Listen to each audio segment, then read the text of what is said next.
Welcome to eDup Dive. Today we're looking at the sources you sent in. There's an interesting audio clip, some research expert notes, and we're diving into something that, well, it gets a lot of searches online. Penis size enhancement. It's clearly, a big insecurity for a lot of men, and there's definitely a market out there for it. And one thing from the sources that really grabbed me right away was the statistic. I think it was from the American Psychological Association. Yeah, that's right. It said nearly half of men, like 45%, aren't happy with their size. That just seems huge. So, okay, let's unpack this. Our goal here is to sift through all that noise based purely on the material you shared and figure out what methods are actually out there. Do they even work? What are the risks? And, why is this such a big deal for so many? And we've got an expert perspective here to help us make sense of it all from these sources. It is pretty striking, isn't it? That 45%, Mm-hmm. it tells you right away. This isn't some small niche issue. And the sources, they give us a good picture, I think. They touch on the psychology, that feeling of not measuring up, and then the actual things people try, many of which, well, we'll see. They're quite problematic. Absolutely. So let's start right there. This feeling of being small, the sources mention Vietnamese men specifically, but it's broader than that. Is it like an objective reality, or is it more about perception? That's really the heart of it, isn't it? The material does have some data points like that UK company ranking. Right. It apparently puts Asian countries generally lower down the list. And yeah, it flags Vietnam as being in the bottom 10, giving an average erect length of 11.47 centimeters. Mm-hmm. But, and this is really important from the clinical notes, provided how you measure matters. A lot. Mm-hmm. People stretch it, which isn't the same as an actual erection.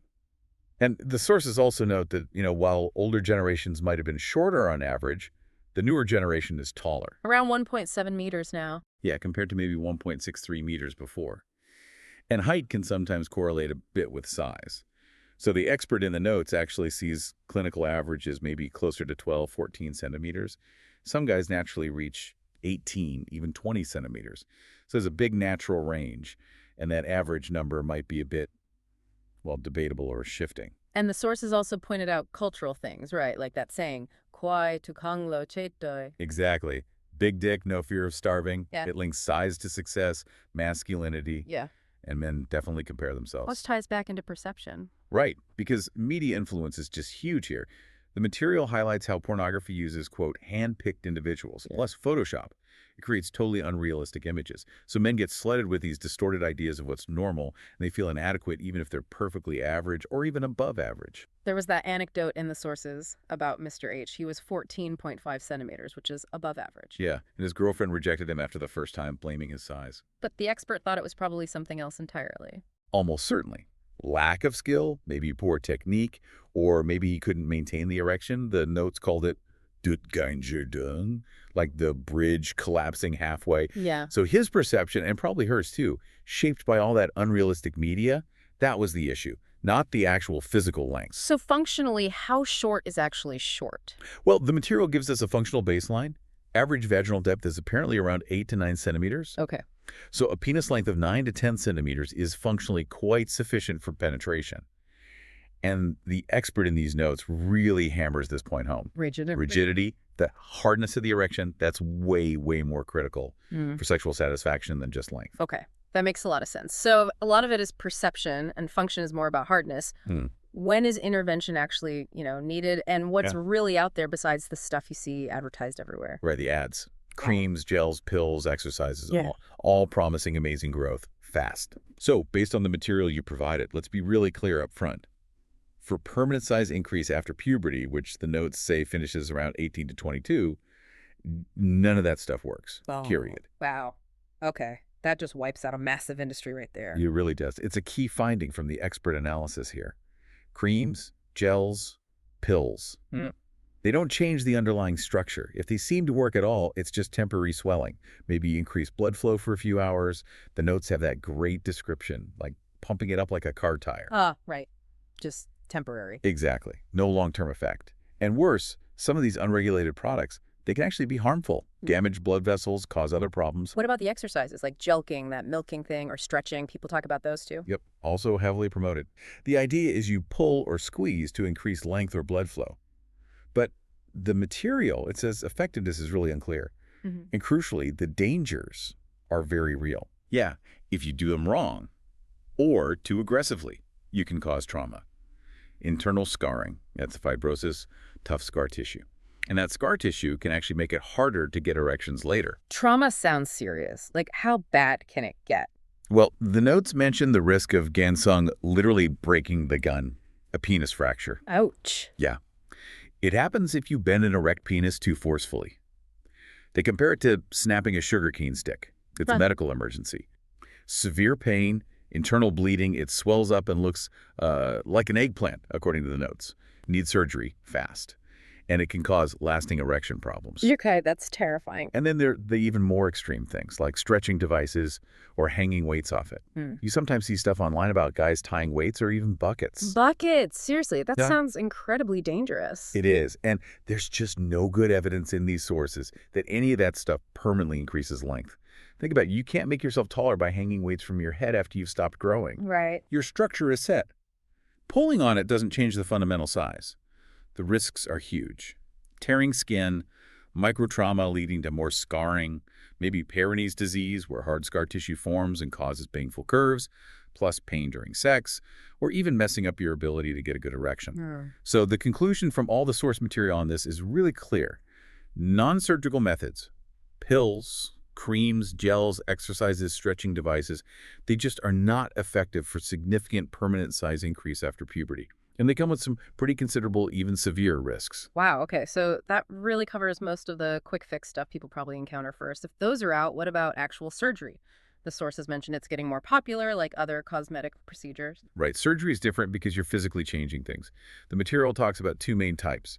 Increasing the girth, that's the circumference, and trying to increase the length. Okay, let's take girth first. How do they do that? Several ways described in the notes. One is inserting beads. Apparently, some men even choose the colors based on feng shui or the 5 elements, which is interesting. Or there are silicone implants. They come in different shapes, C-shape, T-shape. Some guys even get custom ones called swords or guns. Another approach is using padding, like thin sheets of soft silicone wrapped around. They come in different thicknesses, 2, 3, 5, even 7 millimeters. And how's the actual procedure done? The expert describes it pretty straightforwardly. They make an incision, often along the circumcision line if there is one. Then they carefully peel the skin back, like peeling a banana, the notes say. Okay. Then they wrap the implant material around the shaft underneath the skin. And then they close the skin back up over it. Described as being kind of like a padded bra. The notes suggest this is fairly common, and apparently even guys who are already above average sometimes want it that already have 1 want 10 mentality.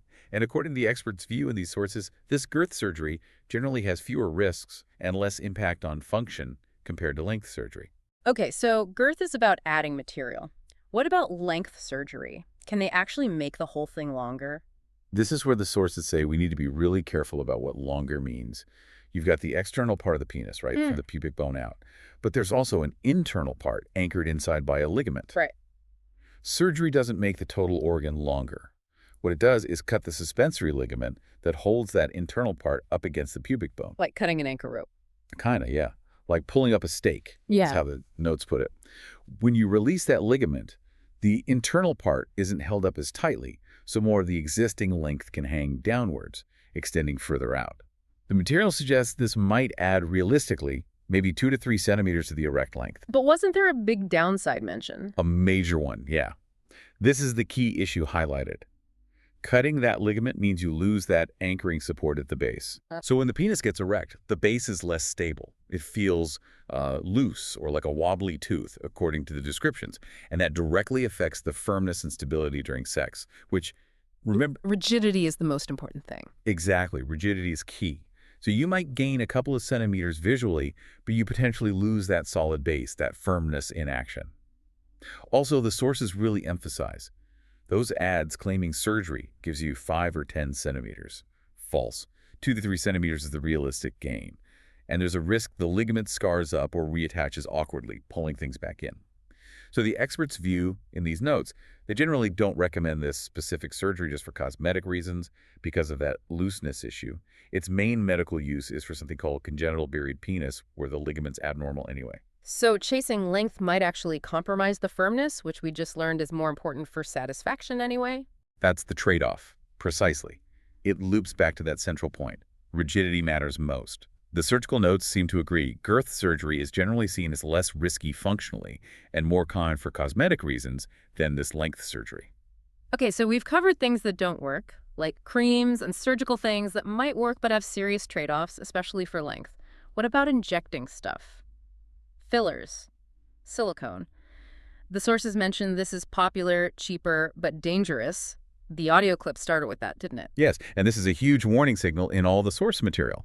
Injecting fillers or liquid silicone directly, Right. it's disturbingly common, apparently. It seems easy, it's cheaper than surgery, and the notes say, alarmingly, some people even order stuff online and try to self-inject. Oh, no. Yeah. The huge danger here is that penile tissue is very loose, very different from, say, your face. During erection, during sex, everything moves. That injected material, it can shift massively. The notes describe it migrating, clumping up in different places, not staying where it was put. And wasn't there a really bad case study mentioned? A very grim one, yes. A man ordered material online, injected himself, got a terrible infection. The silicone hardened, deformed, caused painful lumps, swelling, just a mess. He needed major surgery just to get the stuff out, leaving permanent scars and likely long-term functional problems. Ew. It really highlights the core advice from the sources. Do not inject anything into yourself, especially not there. Ever. If you're considering anything, go to a proper, reputable medical clinic with qualified, trained specialists. Don't mess with your own body like this. That story really drives the danger home. Okay, so we've been through a lot. Ineffective creams, risky exercises, surgery with trade-offs, dangerous injections. Taking all this info from the sources together, what's the main takeaway? I think the single most critical point, the thing the expert perspective really emphasizes is this. Size is just one piece of the puzzle, and honestly a much smaller piece than many men think. The most important factor for satisfaction for both partners is rigidity. Yeah. The hardness, the reliability of the erection. Right. If someone's having trouble with erectile dysfunction, that's the problem to solve first. See a doctor. Get that treated. Chasing extra centimeters won't fix an erection that isn't firm enough to begin with. That really feels like the core message here, doesn't it? Cutting through all the focus on size and getting back to what actually matters for function. Exactly. And for guys who maybe have had surgery, the advice in the notes is pretty practical. Be careful with really rough sex. You don't want to displace implants. Watch out for any signs of infection. Get your checkups. Basically, protect your health, protect your body. So, thinking about the listener now, if you're hearing all this, maybe feeling insecure, what does it all mean for you? The practical advice from the sources is actually quite simple, but maybe overlooked. Before you even think about procedures, first, get an honest measurement. Use a ruler. See the reality, not just what you imagine or fear. And maybe even more important, talk to your partner. Consider their come none, as the notes put it, their feeling, their satisfaction. Is there actually a problem in practice? Don't risk your health and money chasing unrealistic goals based on, faulty perceptions or misleading ads. Yeah. And the sources leave us with that one final thought to mull over, kind of provocative. Hangabao jotkanpishin. The original is always better. The original's always better. That's a really strong note to end on, a deep dive into something that's often hidden behind insecurity and just bad information. Thanks for walking us through the source material the listener sent and helping clarify what's really going on. It seems pretty clear from everything we've looked at that there's just so much hype out there. Understanding the actual facts about function, the real risks, what actually works and what doesn't, it's just crucial. We really hope this helps you, the listener, think critically about it all, just like the expert advice suggests.